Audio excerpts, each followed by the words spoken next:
Welcome and thank you for joining me. I'm Gerry Oginski, a New York medical malpractice and personal injury trial lawyer practicing law here in the state of New York. Today's topic is about a little boy who had injuries to his leg as a result of a doctor cutting off his cast. In this particular case, the young boy had foot surgery. It was a minor procedure and a cast was placed on his leg. And when it came time for the doctor to remove the cast, they used a device known as a cast cutter.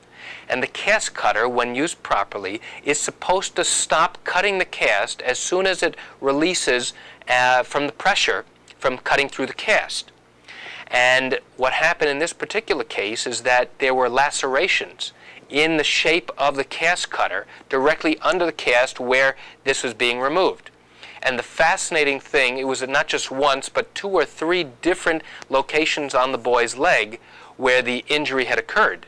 And the mother is expressing disbelief. She can't understand how this could happen. And she's asking the doctor who removed the cast, how did this happen?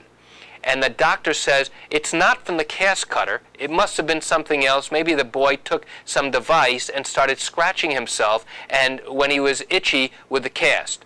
And the mother is telling the doctor, I'm telling you, something was done wrong when you took off the cast. And the doctor refused to accept any responsibility for this.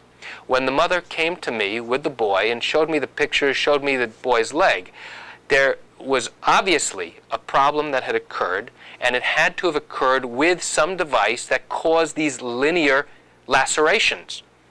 There was no other explanation for it. There was some indication that this device could cause something called a thermal burn. But what the boy had was not a burn. He had individual lacerations as if someone had taken a knife and cut through the skin, like you're slicing a loaf of bread.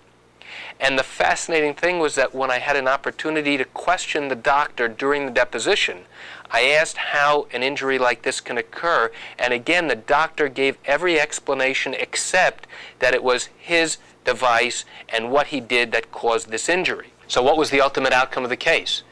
Well, I hired an expert who was very experienced in the use of cast cutters. This individual had participated in designing cast cutters and knew exactly how it worked and what complications could arise from the cast cutter. And together with an orthopedic expert, we were able to show that the only way this child could have suffered these injuries is if the cast cutter either was not functioning properly and it was not recognized that it was functioning properly, or it had been used improperly, causing these particular injuries. And ultimately, we were able to prevail and obtain a favorable settlement for the child. And it is only because of the investigation and being able to prove that it was the device that caused the problem and contradict the defenses that were raised by the doctor were we able to prevail in this case. And that's it for today's topic. I'm Gerry Oginski. Thank you for joining me. Have a great day.